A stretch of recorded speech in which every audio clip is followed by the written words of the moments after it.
നമസ്കാരം സുഹൃത്തുക്കളെ. ഇന്നത്തെ വിഷയം എന്ന് പറഞ്ഞാൽ ഫലസ്തീനെ കുറിച്ചാണ്. ഫലസ്തീനിലെ ജനങ്ങളുടെ ഈമാനെ കുറിച്ചാണ്.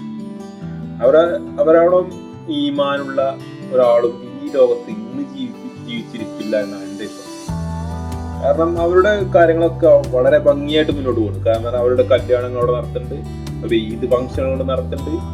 പക്ഷെ അവരുടെ മുഖത്തോ അവരുടെ ഭാവങ്ങളിലോ ഒന്നും അത് ആ യുദ്ധം നടക്കുന്നതായിട്ട് അവിടെ ഒന്നും കാണുന്നില്ല, അല്ലെങ്കിൽ അതൊന്നും അവർ അറിയുന്നില്ല എന്നൊരു ഭാവം.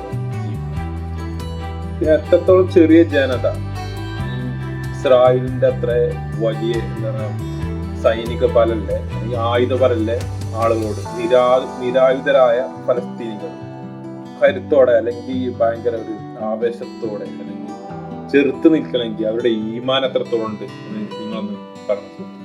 എന്റെ അഭിപ്രായത്തിൽ എനിക്ക് അങ്ങനത്തെ ഒരു ഈമാൻ അല്ലെങ്കിൽ നമ്മുടെ ജനങ്ങൾക്ക് അത്രത്തോളം ഈമാൻ ഉണ്ടാവട്ടെ എന്നത് പ്രാർത്ഥന മാത്രം.